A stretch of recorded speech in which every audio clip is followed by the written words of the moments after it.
Alright, welcome back to Cheap 4x4. This is a follow-up video to the video I just put out, the Mechanics Pocket First Aid Kit. This is more of an off-road or vehicle-based kit. This is what I carry with me pretty much everywhere I go. I've got versions of this in all my vehicles, and then when we go camping, we grab this, we throw it in our vehicle. A couple months back, we went to the sand dunes down in Hurricane, and we were borrowing a Can-Am from a buddy. So we grabbed this, strapped this into the Can-Am, and let this thing ride for a while. There used to be a cat tourniquet sitting right here. That's Sand Hollow somewhere. Sand Hollow claimed that. I'll probably never see that again. That's why you always keep shit inside the bag. Everybody wants to say put a tourniquet on the outside. If you have an open cab vehicle, how long does that stay in your vehicle? I've never had it last long. So, opening up from the top, this first pocket we'll go through here is more of your long-term care, or you got more time.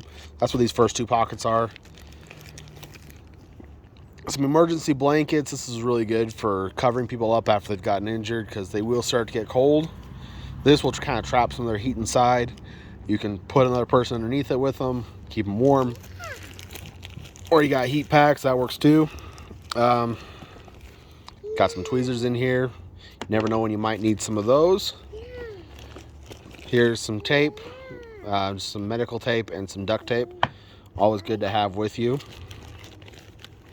Got some triangular bandages, a million different uses.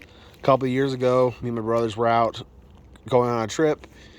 We decided to bring not a four-wheeler, a dirt bike. And over the course of the couple days, one of my brothers got a hurt shoulder through just riding on rough terrain, not being used to it. We were able to put his arm in a sling with two triangular bandages. We put one across his chest, one under his arm and across up to his shoulder. The other one was around his chest to hold his arm in place, so it didn't hurt as bad. I've got some bag of gauze here, different types of pads, 2x4s, 4x4s, some ABD pads. Combine that with your tape and you got a million bandages. Some more triangular bandages. I've got just some over-the-counter stuff, some Advil. That's mostly what I have in this kit. Extra bag valve, or an extra mask with a one-way valve in case you are having to do mouth-to-mouth with somebody. You don't want to be getting that directly on your face. What do I got here?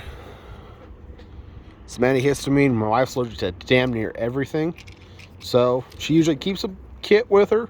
But I keep some in this kit with it, because you never know when you're going to need it. Another thing that I have on the outside is I have a Red Cross vented face shield that you can also use for mouth-to-mouth. That's my primary one. That's my secondary. I have some instructions for different types of stuff, for different types of first aid stuff. This is more for, you've got some time, you can look through that. And then I think just some aspirin, some loose aspirin.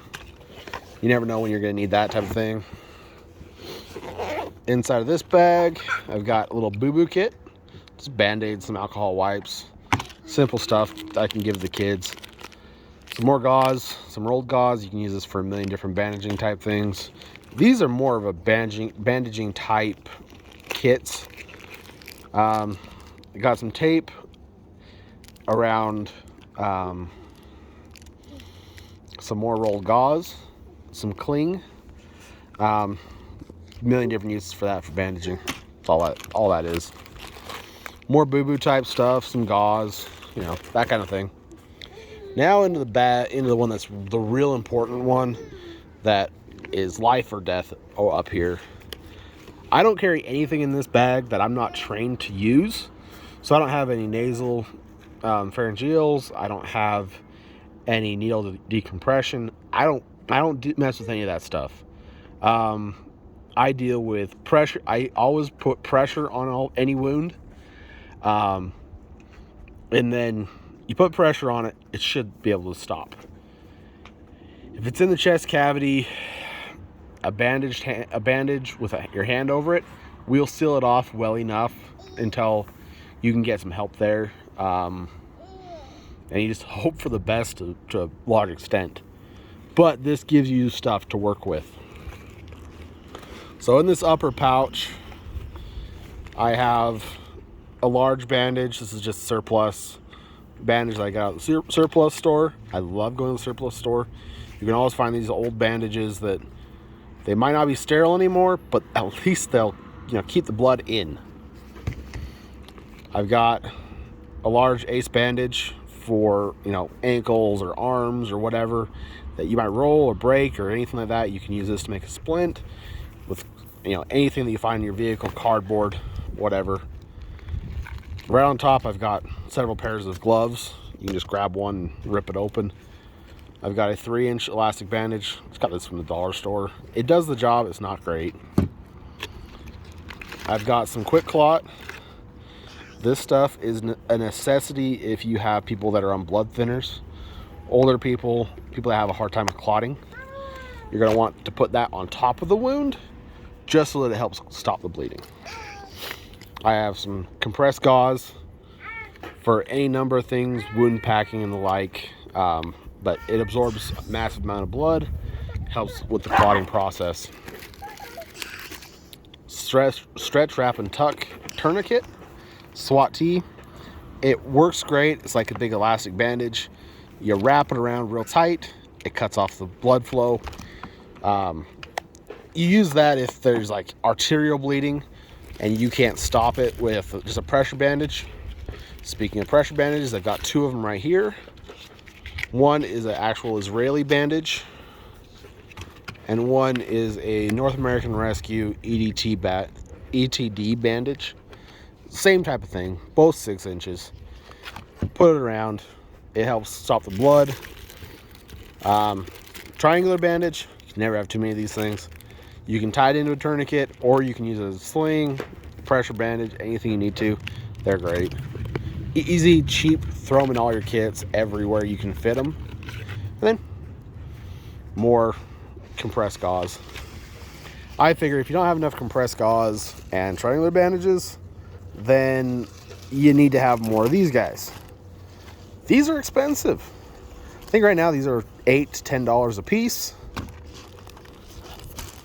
These guys are getting up to $15.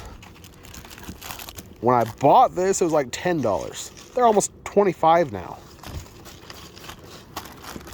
I can get this for $5 and it'll do the job. Not as well as these ones will, but it does the job. And if you combine it with like a elastic bandage and some compressed gauze, you have essentially the same thing as these other bandages. So I'd say get yourself a good first aid kit. I build them myself. I have different versions of them in all my vehicles, like I said, which I've got a few. That's 5 vehicles right there. Each one of them has one of these. And if you're buying them, they get expensive. Because a bandage with half this stuff usually costs about $200-$300. Look around for the bags. You can find them at DI. You can find them at Goodwill, at, on sale at different places. Get different types of bags that will hold as much medical equipment as you can. You should have, I say, at least 2 trauma dressings, proper trauma dressings. Easy, quick to use. At least 1 type of tourniquet. I have this because I lost my cat tourniquet, but this stays inside the bag. Eventually I'll get another cat tourniquet, but I don't have one right now. Some quick clot, you can get this almost anywhere. You do have to be careful with this though, because it does expire. So keep an eye on it every spring or so.